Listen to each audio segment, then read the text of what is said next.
Good morning, everybody. Welcome back to Crypto Warehouse. It's when? What is it? 13th of May, I think, today, if I'm not mistaken. 13th of May, 11 a.m. Central European Time. And we are back with a show not wholly about ETFs, not wholly about Bitcoin. Today, we're going to have a look at some other blockchains. We're going to have a look at some news from around the crypto world. We're going to have a look at some Solana news to do with Pump.fun. We're going to take a look at Sonic, what Charles has got to say about Cardano. We're going to look at some real world asset projects coming to crypto. We're going to look at 3 cryptocurrencies that you could maybe look at holding for the rest of this bull run. And then we're going to look at an AI scam. And believe you me, these AI scams, they are getting better and better and more believable. And it's going to be harder and harder to fend them off without some changes in the industry. All of that to come. I am just checking. I'm going into chat now to say hello to everybody. I hope you are well. I think it's time. It's time for a shave soon. Maybe I'll wait for Liverpool to parade the trophy around. Let's see who is in chat on this fine morning. Good morning to Kishan, Tariq. Good morning to you, Sir Danny, Velvet Rope, Charles. Good morning. The question today, the poll question today on YouTube is this. Oh, and Manjeet, good morning. The poll question today, if you've got one crypto to hold for the rest of the bull run, would it be Sui or Ton? Both of them are just outside the top 10. Which one of those two are you going to hold? Now, also, I made a video yesterday entitled Sui is the 2025 Solana. And what that basically means is Solana had the 2021 run up where it went from $10 million to $75 billion in the 2021 bull run.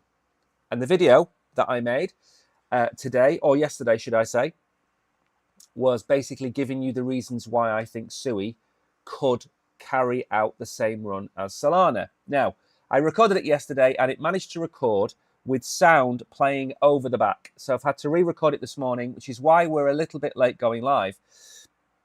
I've almost finished recording it. I'll upload it. It's about 10 minutes. On top of all of that, the Oracle created a work of art yesterday. He made a video about Mu, but he did it from his viewpoint. So it includes charts and prices. He uploaded that video yesterday. So he's done a Mu video yesterday. So he kind of like covered my back for me. Today, I'm going to upload the Sui versus Solana video. And it's worth watching if you like Solana, if you like Sui. There's some price predictions in there for both. Good morning, Bullish Bull. I hope you are well. So that is pretty much it. I think we should get on and have a look at where the cryptoverse has gone. And I will explain to you very briefly what has happened with the prices today. We're coming in at just under 100. Let me bring the screen up. We're coming in at just under $103,000. And yesterday I said, are we going to go up? Are we going to go down? You don't want to say that's my agenda. Give me 1 second to get this up and running. And hopefully we can switch back there. And maybe we'll actually be able to show you the screen in a second. We'll go through the reason why the stream is called Tax Me Harder in a second. Why is it not loading the prices? What is going on? If I go here, it works. If I go here, it doesn't work. Just give me 1 second. There's always problems with the live show, isn't there? Always. Why can't it just work? Give me 1 second to figure this out. I suppose what we could do is do it through a different browser. That would work, I think. Just give me a second to load this browser up and we will start with, hopefully, this one works today. Let's try that now. And as if by magic, we have liftoff. Good morning, Mags. I hope you are well. You've not missed anything because the stream has been dragging. Let's just end that.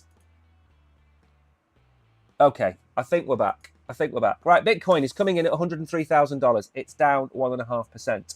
Why, you all want to know? Very simply, there was massive areas of liquidity below where we were yesterday, 104,000, 105,000. There was an area of liquidity just above 100,000 and just tiny bit below 100,000, which was gobbled up. We then spiked up and took the liquidation from the other side. So we're back pretty much where we started from. I said on Friday or Saturday, if we're at $103,000 at the start of this week, I will be delighted. And I am delighted. I think this is a great place for us to move up from. Ethereum is coming in at just under $2,500. We're up 37%. I'm happy with where we are right now on Ethereum. XRP is at $2.50. What did I say yesterday about XRP? XRP at $2.50 gives us a run at $3. We are exactly where I said I wanted us to be yesterday. I'm happy now. Solana, still above 167 or 163. That's the price point I'm watching for Solana. Cardano, again, it's down a little bit, but it's still at 80 cents. That's the other price that Cardano is liking. It was at 60 cents. I wanted it at 80 cents. It's back. And Sui is sitting just below $4. Lots of coins have retraced in the last 24 hours. Of course, they have. There's been some profit taking, but leading the pack on the way up is XRP. We've got a few other gainers, not many. 4. Gold has gone back up a little bit. Losers, I'd imagine we're going to see a lot of coins down. Pi, please don't touch Pi. I don't trust it. The same way I don't trust WorldCoin. WorldCoin, I was telling you to sell at $3 or $4. It did go to $5, but then it's down. Now, what's WorldCoin at now? $1 or $2? Pi, as far as I'm concerned, is trash. It certainly shouldn't have an $8 billion market cap. Bonk has retraced. SHIB has retraced. Trump, all the meme coins that were ripping yesterday have retraced. ASI has retraced 10%, but it's still over 80 cents. Again, not bad. Should be a lot higher. Now, we overran a lot yesterday, so we're going to get straight into some X-Files today so we don't overrun. We don't want to overrun too much. I appreciate this is an hour of your time, so we want to be as quick as possible. Please tell me I'm logged in. Okay. Again, I'm on a different browser, so this is going to happen for the X-Files. Right then, close some of these things down. Right, the Economic Minister of Latvia says it's only a matter of time until they create a strategic Bitcoin reserve. Don't think for 1 second there aren't other countries around Europe, around America, South America that aren't thinking about doing this. They're all thinking about doing this. This is just the first precursor to the next announcement. And we've had a few. We've had America announce it, obviously, but we've had Bhutan, they're building a strategic reserve. And of course, the most famous one is El Salvador. So the tiny, tiny countries are starting to look at it, but America is looking at it and leading the way. Now, again, I show you this probably every couple of weeks. This is Hodel 15 Capital, and he's been tracking and creating a list of the top companies that hold Bitcoin. And we started this not that long ago, maybe a year or so ago, covering him. And I been following him for a while. He started off with about 20. He's now up to 80. And I've said to you before, this is going to be 100 and then 250 before you know it. We're at 80. Now, excluding some of the ETFs, for example, BlackRock, which also bought massive amounts of Bitcoin yesterday. We showed you the Bitcoin on exchanges yesterday. And there's something really daunting, which people are not admitting, which I'm going to go through in a minute. But sticking to the script, they bought 15,500 Bitcoin last week. There were only 3,000 mined. That was it. 3,000. They bought 15,000. The ETFs bought God knows how many last week. We know the top ones, like Strategy. We know about Marathon. But further down on the right-hand side, and I've said this last time I brought this up, this was a US-dominated chart 6 months ago. But look at the different flags and the different nationalities. Japan, Canada, South Korea, Germany. There's Argentina down there. This is now becoming a global event rather than an American-centric event or America and Japan. There's now lots more involved. And this is just going to eat up the supply more and more, which is what I keep saying. So they bought a month's supply in a week. They bought a month of Bitcoin. 3,150 times 4 is 12,600. They bought 15,400. So the entire supply of May has gone in 1 week. How long do you think that's going to last for? And I'm not trying to be super bullish because that's not my job. I'm just pointing out the fact that there is not going to be enough Bitcoin to feed all of the mouths. That's the problem. Now then, moving on. This is Bitwise. I believe they've got $100 billion AUM, something like that. This is kind of tied into the previous one. Semantic, or Semler, sorry, Metaplanet, Strive Asset Management, Strategy, Jason Mallers, CEO of the Bitcoin Powers 21 Capital, Next Technology. These are all the headlines of companies buying Bitcoin. It's all starting to get a little bit serious because the price is going to start to follow the news. As more and more people buy, there's less and less to buy. And they're not going to sell. Why are they going to sell an asset that has a finite supply? They're going to hold on to it. And that's why my $111,000 target for this, $112,000 target this cycle is going to be wrong. But I'm not going to sit here and say we're going to $500,000 because, again, I don't want to do that. I'm sticking to my target until the target is lost. Now, just making sure, yep, everything is working. Now then, I did tweet about this yesterday. And Eleanor Terrett, if you want to kind of keep up to date with what's happening in America, she is the journalist to follow. These are the key points from the speech that he gave. Now, there was a roundtable yesterday with all the usual suspects there. Ondo was there and everybody else. But do you know who else was there? Maple Finance. Sid Powell from Maple Finance was at this very first tokenization roundtable. Okay, so much as Maple Finance are growing exponentially, they're not just doing that, they're also being recognized in their field. One of the reasons we're bullish on Syrup. Now, these might sound like common sense points, but this common sense has been lacking for 4 years in America. To create clearer guidelines for crypto issuance and explore new registration exemptions and safe harbors. Provide consumers with expanded custody options, including self-custody, and potential updates to the qualified custodian definition. Now, this for me, this is the key, because I believe, and I've said this before, one of the big movements in crypto, as well as real world assets and AI, two very, very bullish segments of the market. One of them is taking out loans against your Bitcoin, earning interest against your Bitcoin, and doing it in a way where you don't lose control of your keys. You don't lose control of your crypto.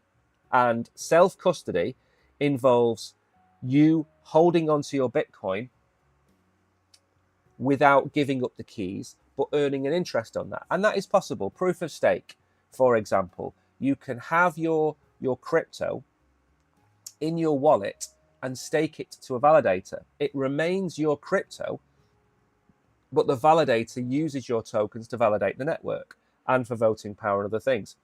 Imagine a situation where you have a Bitcoin wallet and you have one Bitcoin that's worth $250,000.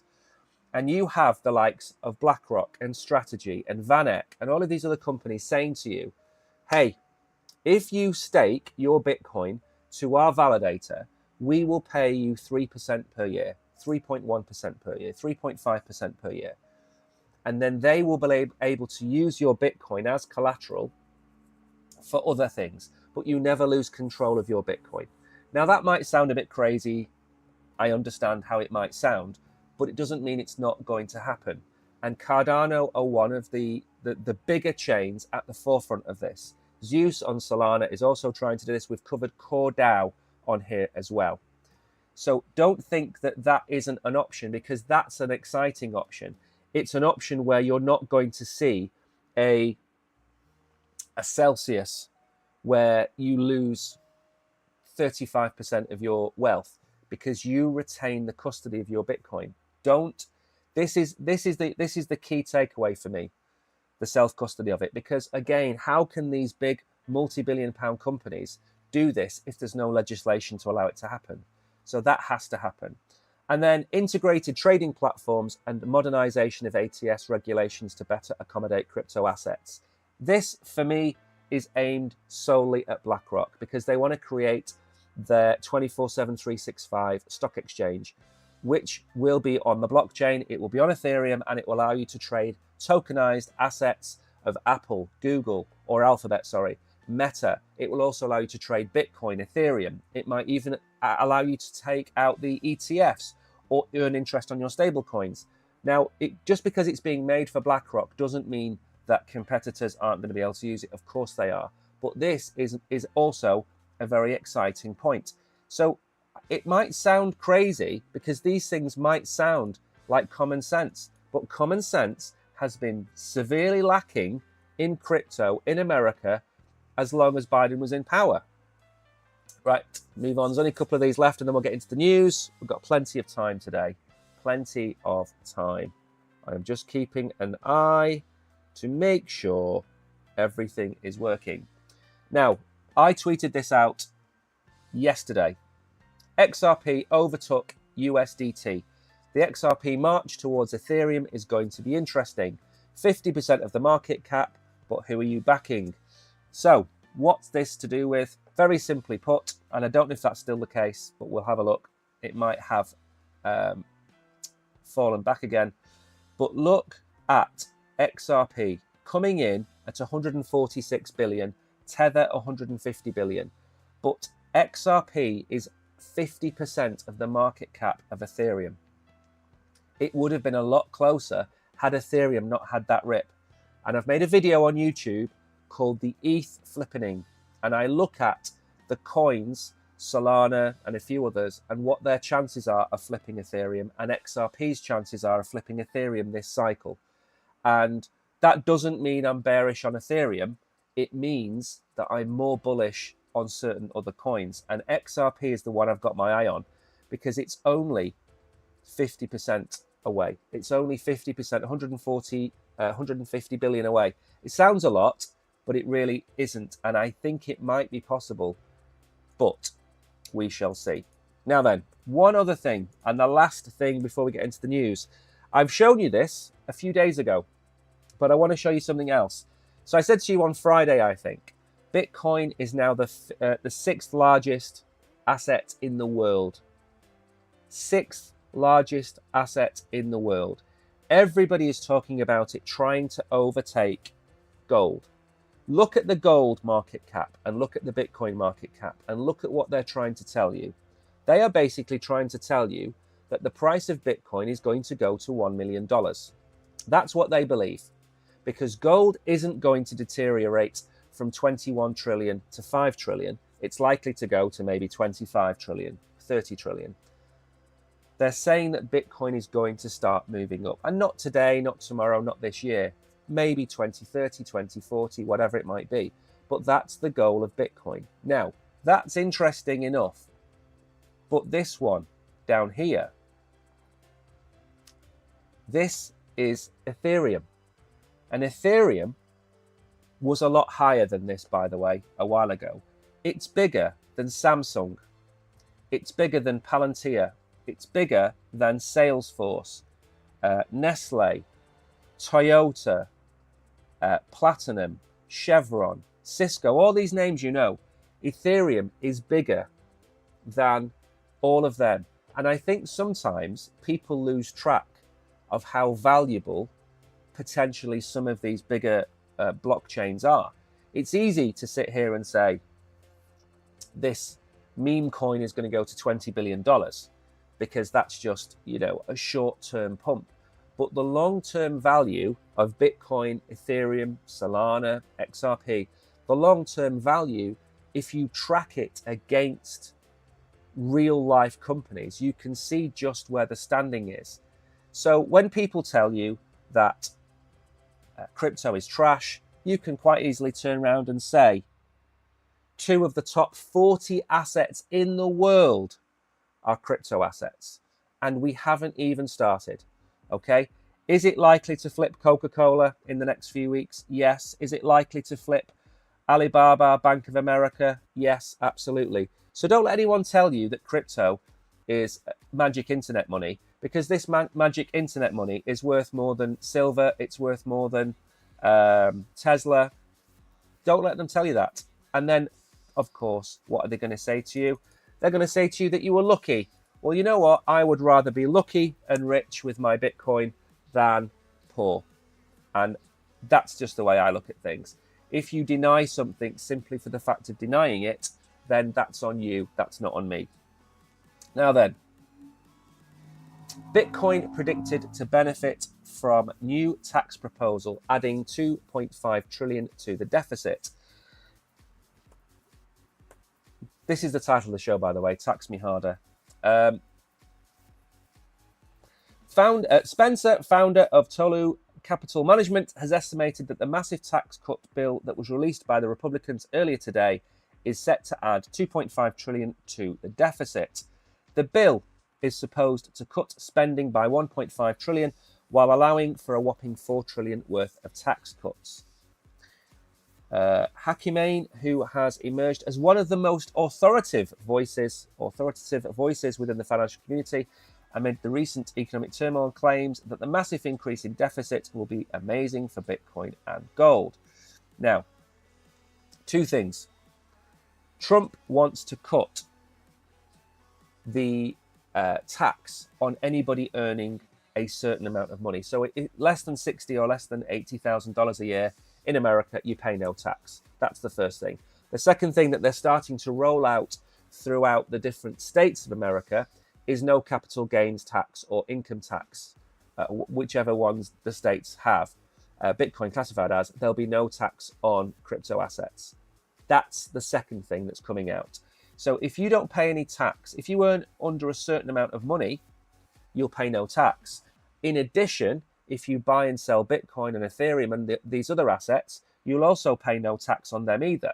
So it's boom time in America. But they've got to be careful because, of course, if you start lining people's pockets with this amount of money, it's just going to cause inflation to go through the roof.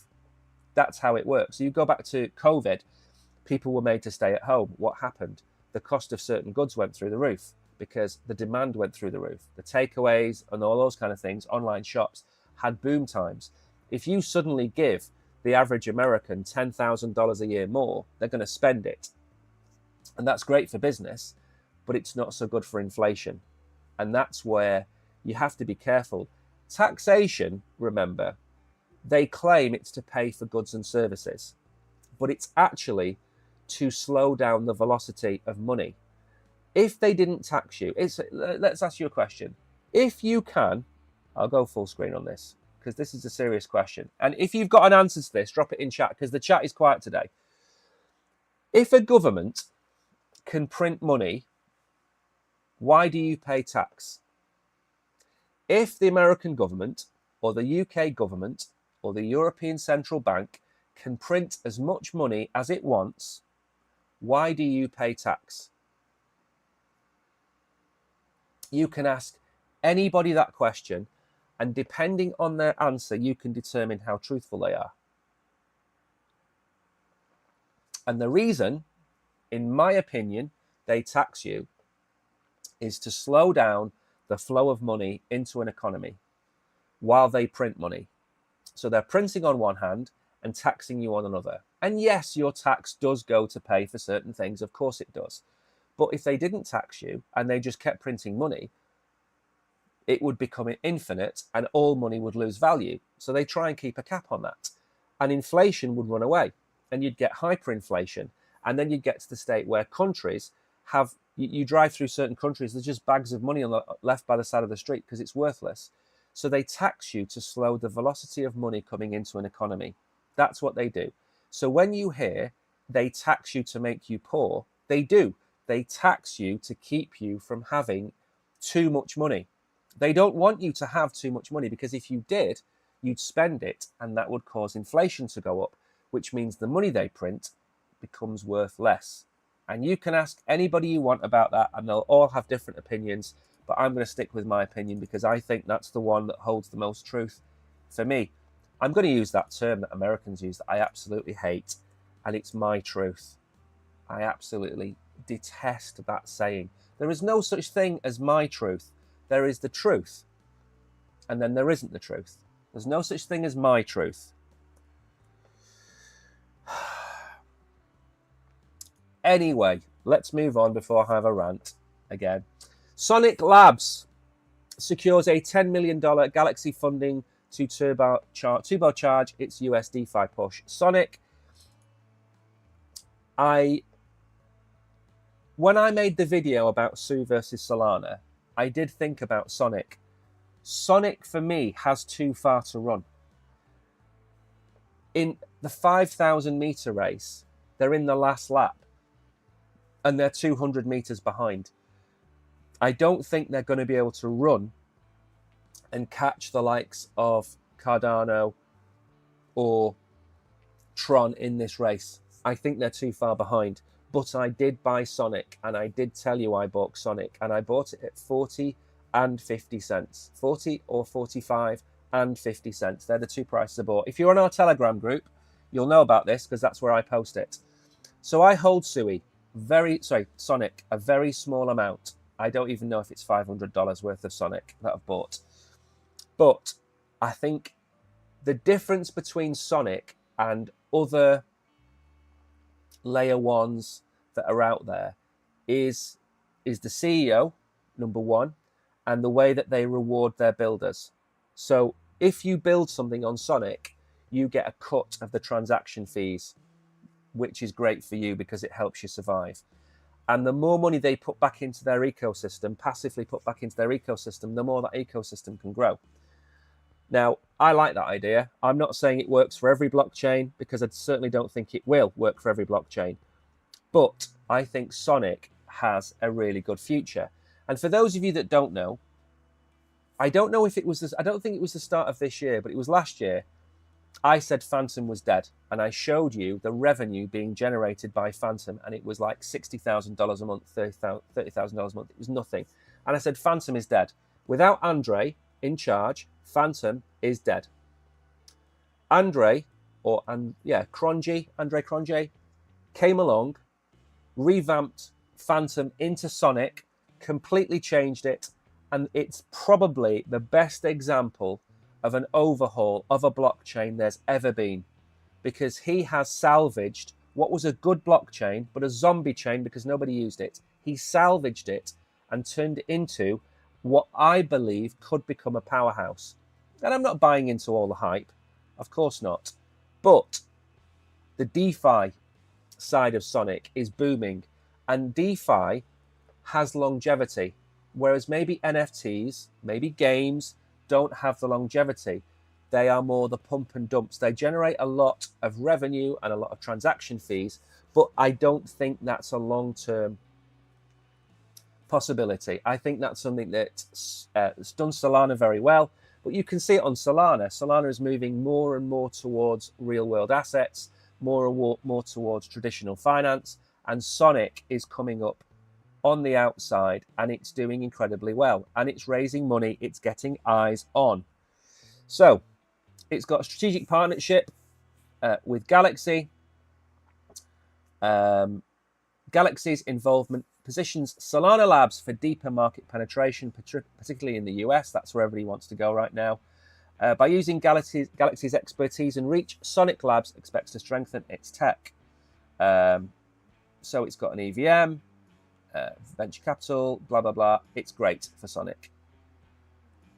Anyway, let's move on. I'm trying to keep an eye on time. I don't want to get caught too much because I have a horrible feeling I'm going to run out of time again, and I don't really want to do that.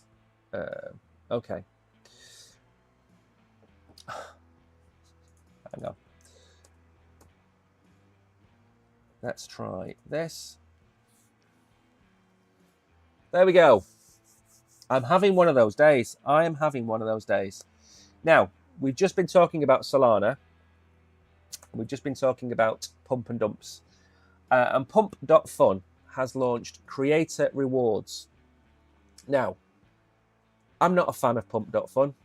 I'm not a fan of it at all, but it does allow you to launch tokens. And if you're not trying to scam people and you want an easy way to get your coin set up, you can use Pump.fun. It's like a cookie cutter way of creating a coin. And they've launched something which I think is really reasonable. So the way this works is, if I move down, make this big enough for you to be able to see on the screen, it's introduced a revenue sharing mechanism for token creators, and this was from yesterday. It allows them to collect 0.05% of the trading volume in Sol from transactions conducted on Pump Swap. To qualify for earnings, a token must meet at least one of the three criteria: newly created, still trading on Pump.fun's bonding curve, or previously graduated to PumpSwap. No retroactive rewards apply, and trading volume before May the 12th is excluded. I think, again, fair to anybody. Now, 0.05%, it doesn't sound like an awful lot, but bear in mind, if you're talking about $300 million worth of trading volume, that's going to generate you, what, $150,000, something like that.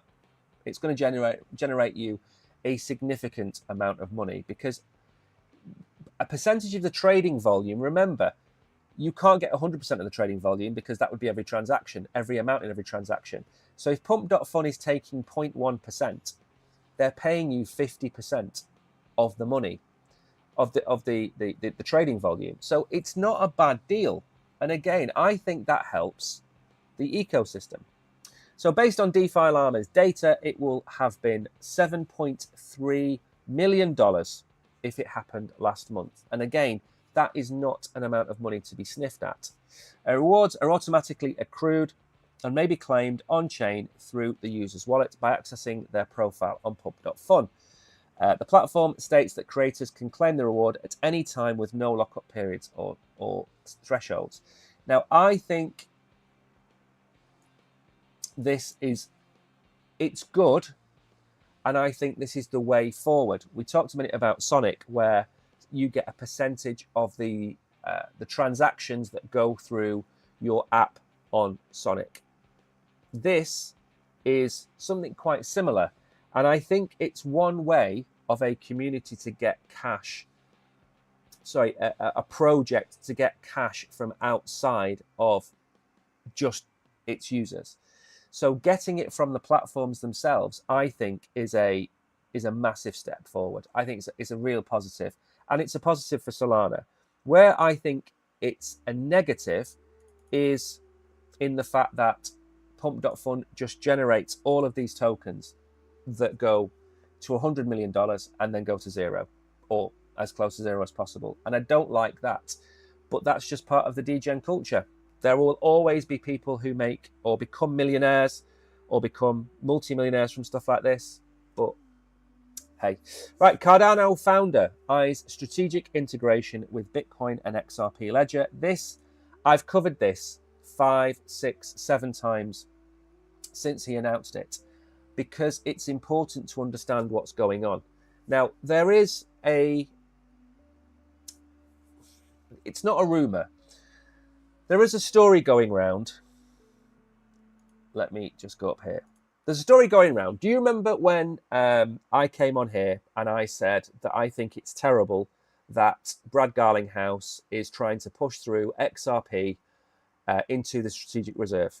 And I said what they should do is have a Bitcoin strategic reserve separate from a crypto strategic reserve. And if he wants one, he can be part of that with Cardano and Solana and everything else. Now, the story goes that Trump found out about this, probably from Michael Saylor and a few other people, who basically said that Brad is trying to shoehorn XRP into the Bitcoin strategic reserve. And Donald Trump was mad because he doesn't like people taking advantage of him. And we've not heard of it since. Brad hasn't mentioned it. Donald Trump hasn't mentioned it. Trump is now talking about Bitcoin separate to how he talks about crypto. So I think that this has caused Donald Trump to be a little wiser to some of the snakes in crypto that are trying to get under his door. And one of the side effects of this, by the way, is Charles and Ada, they were kind of sidelined. And I believe they were sidelined by Brad Garlinghouse. I did call him Wormtongue at one point. Okay. Is he a net positive for crypto? Yes, of course he is, because he fought the SEC and he won. Okay.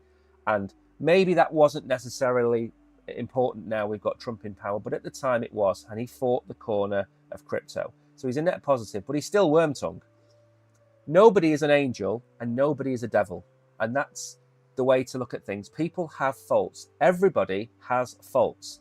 And unfortunately, the left wing part of the universe now expects people to be angels.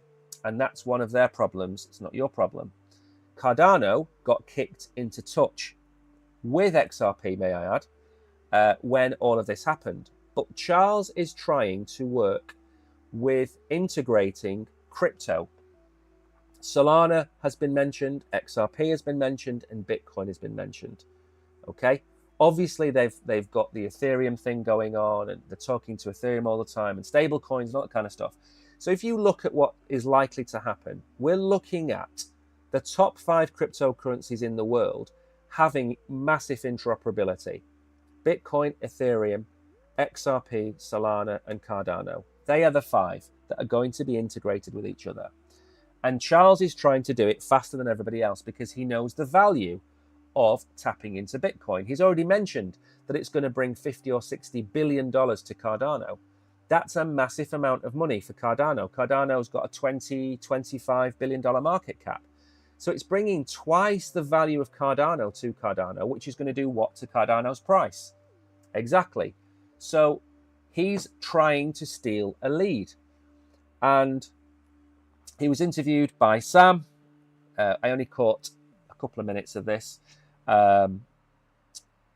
He was talking about the XRP.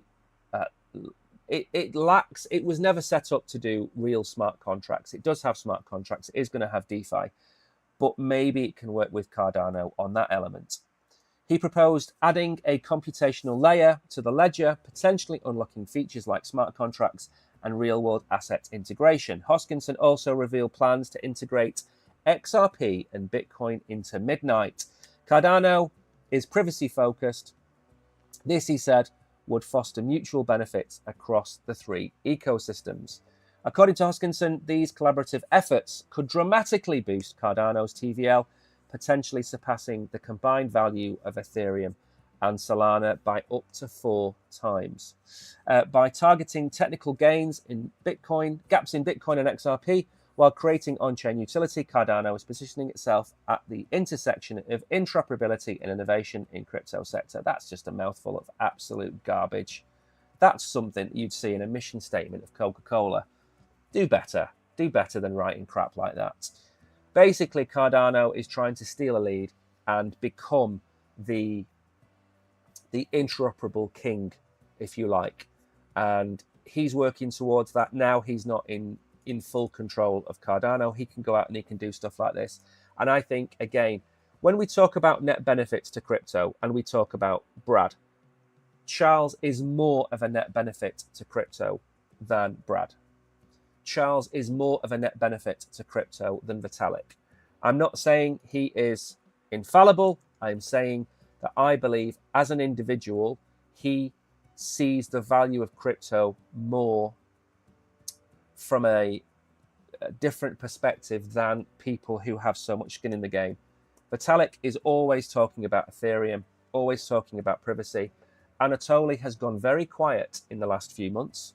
I don't know why. Brad hasn't said a word since I think he was told off by Donald Trump. So Charles can just continue, go to bed at night and sleep with a clear conscience. Now, this is an interesting pick because I've never heard of any of this. I've never heard of any of this. And hopefully, maybe you can take something away from this. US real estate asset manager launches a $100 million tokenized fund with institutional backing. Now, the Prey multi-family fund is being tokenized on the real-world asset-focused Chintai blockchain. A, I've never heard of that fund, and B, I've never heard of this blockchain. Now, could this be written as a sponsored article about something that's up and coming that we don't know anything about? Yes, of course it can. But it doesn't mean I shouldn't cover it because I've never heard of it. So, Patel Real Estate Holdings, Prey, has launched a 100 million tokenized fund on the Chintai blockchain, aiming to give accredited investors access to institutional-grade real estate opportunities. The fund is a tokenized investment vehicle focused on vintage Class A multifamily units across the top 20 US growth markets.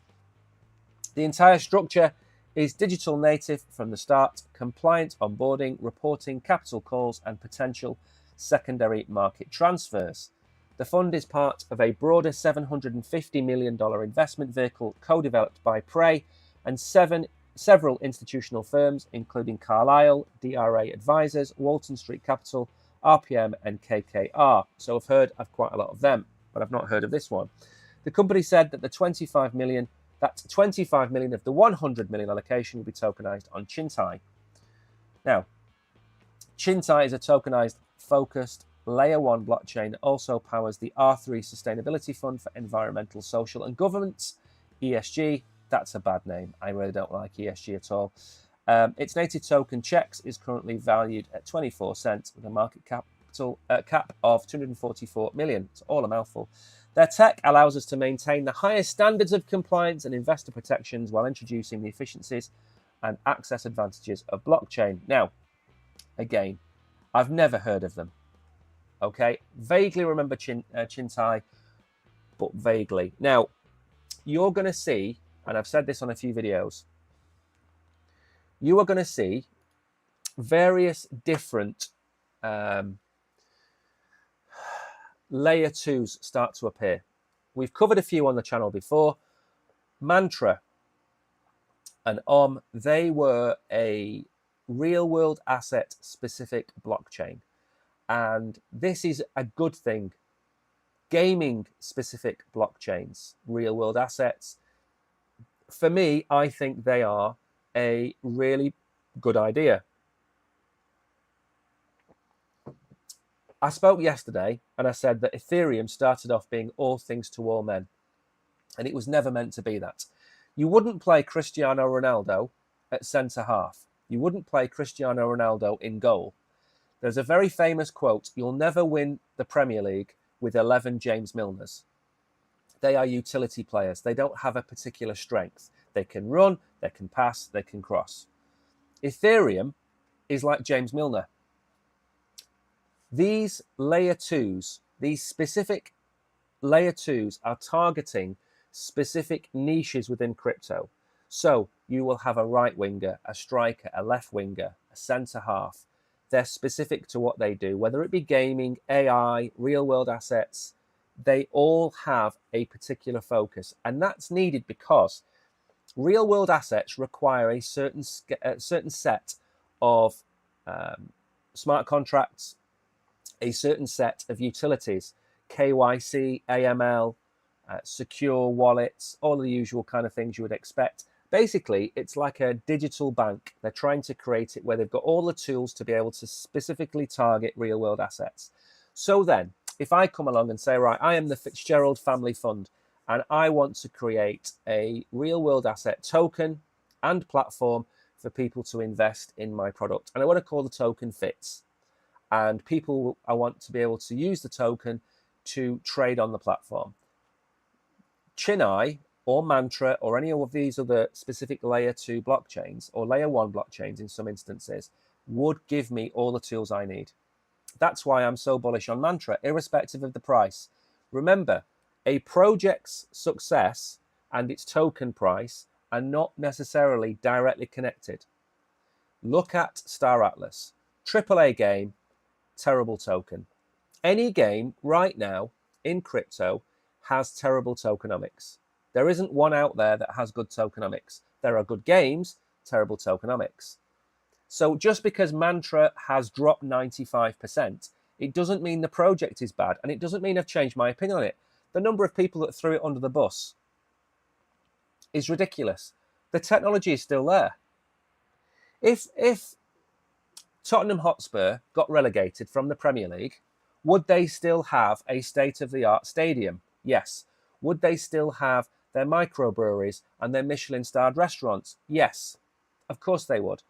Because Mantra's market cap has dropped 90%. The technology in the project is still the same technology it had at 8 billion or 800 million. But the people in crypto don't seem to understand this. You know, and that's the issue. That's the issue that we've got. Now, Chinai might end up being a $1 billion business. I've never heard of it. And maybe it's new, or maybe it's in a sector that I've never covered. Maybe it's been in closed beta. I don't know. I've never heard of it. But now I have. Now we can see where we're going with it. Now, we're going to move on a little bit. We've got 2 articles left. How long do we have? 11:47. We are absolutely on time, which is exactly what I want to be. Because I want to have a chat to you at the end as well about what's coming up in the next few weeks. 3 altcoins to watch now. Okay, so we covered some RWA projects yesterday that weren't really RWA projects, but they were all pretty good. So let's see what we have here. Sonic, previously Phantom. Yes, absolutely. I own Sonic. I bought it at 40 to 50 cents. It hasn't gone to $5 yet or $3 yet, whatever it might be. I totally agree with this one. The upcoming sharding feature set to launch on the 15th, which is what, 2 days away from now, could play a key role in Sonic's recovery. This upgrade is expected to increase transaction speed and reduce network congestion. Again, I bought it, it dipped, I bought it again, it's now come back. Happy days. If Sonic can experience profit taking in the near term, it could fail to breach 60 cents and it go down to 50 cents. Listen, if you can get Sonic at 50 cents, I think that's a good hold. Do I think it's going to go to $50? No. Do I think it could go to $2? Yes. Now, again, we are towards the end of the bull run. I could be massively wrong. It could go to $5 or $10 because during peak hysteria, any sensible advice I give you goes flying out of the window. Absolutely flying out of the window. Now, here's the chart. Okay? I'm telling you this could go to $2. It could go to 10. It could go to 5. I'm giving you a realistic target, the same that I try and give you with Cardano and Bitcoin. I think Sonic is solid, absolutely solid. And what makes it for me is Andre Cronje. It's absolutely solid. Okay, so that's number one. Absolutely agree with that. Arbitrum got absolutely smashed when it did that 71 or 74% token unlock, and it's never recovered.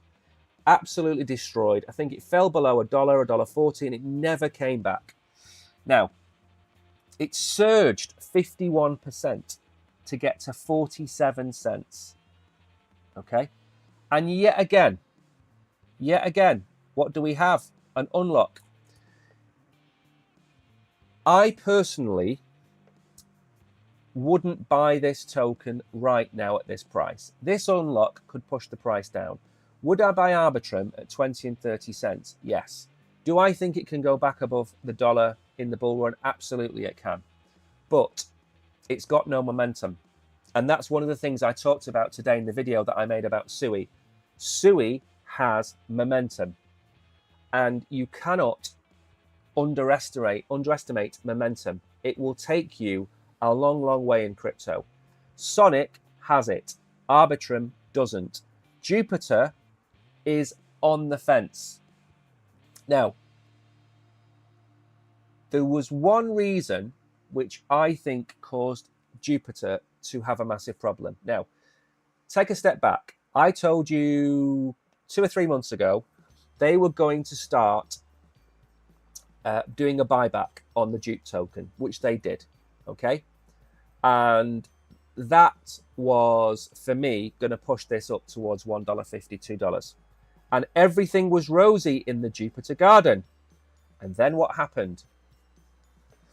There was an awful lot of controversy around a certain token launch. I think it was the Melee one, the Javier Melee one. And Meteora and Jupiter were involved. And the token spiked and crashed overnight while I was asleep. And I think the Meteora CEO stepped down. And I said at the time that things like Trump, Melania, the Melee coin, they were going to cause reputational damage to Solana. And I said, imagine sitting around a table, like in American Psycho, where we're all getting the cards out. I said this before. And you've got, oh, I'm Ethereum. Everybody laughs at him. I'm Bitcoin. Ooh, nice. What are you? I'm Sui. Oh, lovely. Nice new card. What are you? I'm Solana. Everybody at the table laughs at you. Oh, the meme coin. Yeah. I think the reputational damage didn't fall on Solana. I think it fell on Jupiter. And I think it really damaged Jupiter. And it's never recovered. And we're at 60 cents now. We were at $1.20. This is the unicorn of Solana. This is the biggest project on Solana. And it's struggling. And do I think it's due for a recovery? Absolutely I do. Because reputational damage only lasts for a certain amount of time. Form, you've heard this story. Again, another sporting analogy. Form is temporary, class is permanent. You know, if you've got Ronaldo and he goes 10 games without scoring a goal for his team, Al Hilal or whatever they're called, does that make him a bad player? No, it doesn't. It means he's in a bad run of form. Is he still one of the best footballers that's ever lived? Yes, of course he is. So Jupiter, and this is what I was saying about Mantra a minute ago, Jupiter has everything to be a $5 coin. Everything to be a $5 coin. But it isn't at the minute. Now, again, do I hold Jupe? Yes. Do I hold more than I hold of Sonic? Yes. Because I got the airdrop and never sold. I got more airdrops. I never sold my Jupe. I've staked it with Jupiter. It's my pick for Solana. Hands down, my pick. I like Zeus. I like Orca. I like Radium. I like all of those tokens. This is my pick. And I think the reputational damage and the way that it was handled wasn't right. And I think it's been damaged by that. But still, would I buy... If I had $1,000, what would I do? I would probably put $600 into Sonic and $400 into Jupiter. That's what I would do, not financial advice. And I'd split it between those two in that way because I think Sonic's got momentum. And I think Jupiter has lost some of its momentum. It's releasing massive, massive updates and it's not moving the price. That's not a good sign. Like I was saying to you the other week about Ethereum, all of this massively positive news was coming out, and the price was doing nothing. And I told you that when coins move, like Bitcoin and Ethereum, they leave you in the dust. We're at $2,500. We are up from $1,700 in a week. That's what can happen. Now, Dupe or Sonic or even Arbitrum, they could be, any one of them could be over $1 next week, because that's how it moves. And then it can go sideways for 6 months. Just keep an eye on those things. Now, we are on to the last article, 11:55. We've got time.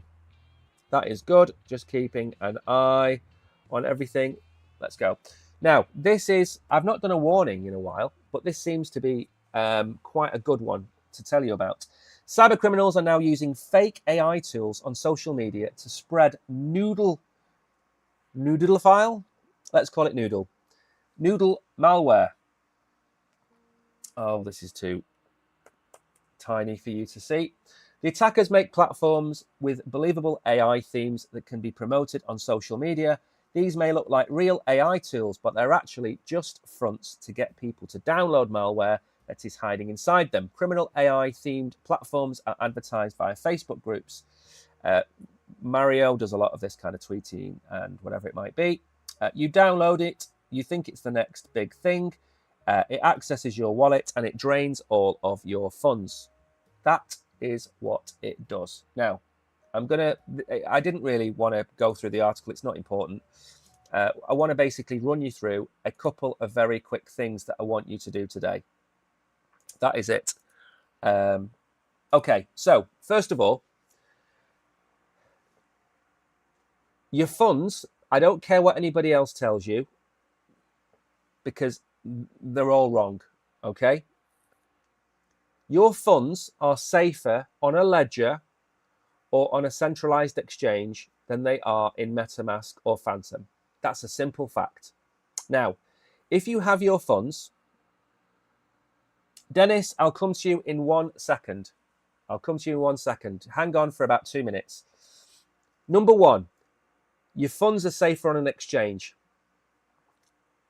because you can have two-factor authentication, SMS authentication, anti-phishing codes, in-site passwords, okay?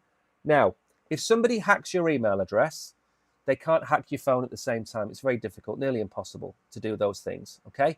So you have your SMS turned on, and then if your email gets hacked, you've got that to protect yourself. Number two, the anti-phishing code is, let's say, I'm going to give you an example. Let's say my anti-phishing code is Fitsidamus, okay, because I predict the future. If I get an email from Binance and it says, hey, Mike, log in here to claim $50 for free, I know it's a scam. If I get an email that says Fitsidramus on it, I know that that's from Binance because it's my anti-phishing code. Google Authenticator, okay? Can it be hacked? Yes. It's hard to hack Google, your email, SMS, and all of those things. It's harder to hack them simultaneously. That's why you need to have them all turned on. And there's a new one as well, the passphrase, whatever it's called, passkey. Turn that on as well. So in order of safety, number one is a ledger. If you don't know what you're doing, don't buy one because you're not going to know how to use it. You'll lose your money. Don't buy one, okay? The second safest place to have your crypto is on Binance. I don't care what anybody tells you about not your keys, not your crypto. I don't care. The majority of people coming to crypto don't know what they're doing. What's the point of telling them to put the funds on MetaMask? Because they download one of these AI scams, which then drains the MetaMask and they've lost everything. There's a bigger chance of that happening than Binance being hacked. So let's put that out there.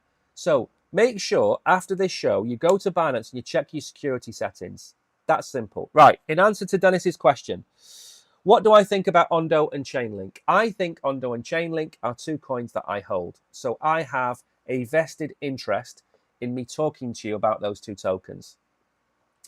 Ondo, I don't think we've seen anything of Ondo yet. They went live with two projects. They went live with USDY and they went live with their other tokenized treasuries project. They've launched them on Ethereum and they've ported some of them over to Solana, the two chains you need to go to.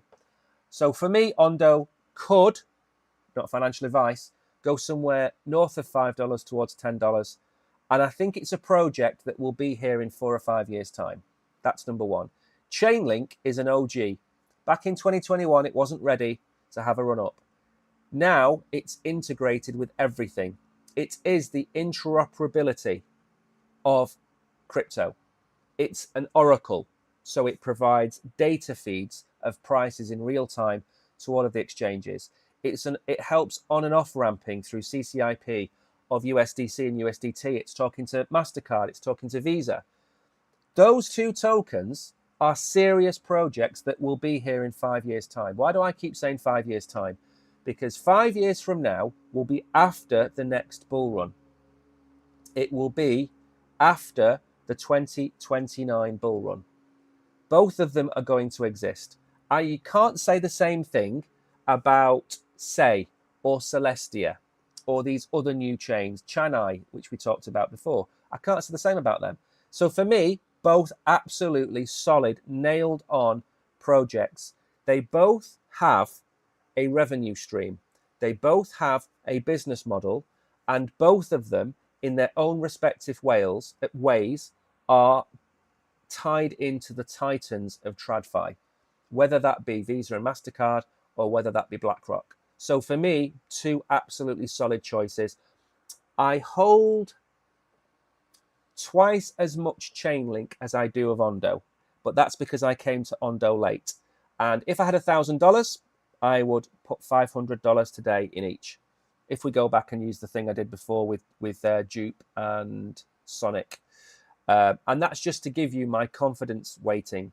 So I'm not telling you to go and put half your money in each. What I'm saying is, if I have 3 tokens and I say put 70,000 or 7,000 in this, 3,000 in this, and none in this, that's just a confidence that I have in each project. So by saying 50-50, I believe in both projects equally. That's what I say. I'm not saying they're both going to go up the same amount, I'm saying I believe in them equally. So I hope that answers your question, Dennis. It's 12:02. I've managed to get the stream to the end in the right amount of time. Now, I am going to do... I've got about 3 minutes left on the Sui versus Sol video. Right, before we go, I did say I was going to tell you what's coming up on the channel soon. I'm going to do that by bringing up our YouTube channel, and then I can show you what is coming soon when it loads. If my computer would just work for 1 more minute, I would be so happy. I'm getting there. I'm just trying to load the YouTube channel in the background so I can show you what's coming up. And for whatever reason, oh my God, it's so slow. Here we go. Okay, let me switch screens for a second to show you. There we go. Okay, if you've never heard of us, we are Crypto Warehouse and we are on YouTube. If you're watching on Binance, go and follow us on YouTube. Why aren't you following us? Now, what's coming up? Today's Tuesday. I am streaming tomorrow and I'm streaming on Friday. This month, we also have, although we haven't recorded it yet, we have an interview with a wolf on the 21st of May. That will also be on Binance. We also have Quid Game coming up on the 28th of May. Both of those are at 7 p.m. But as you can see, tomorrow I am streaming at 11 a.m. The Oracle will be streaming this week as well. So that's what you have to look forward to. We do giveaways, by the way. Now, we've also put out a load of videos that are getting no traction because nobody in retail is watching videos on YouTube about crypto. The ETH flippening, I loved that video. Nobody's watched it. Yield farming exposed. The Oracle made a video about Pendle, and look at that. He is showing me up. He's also done a Mew video.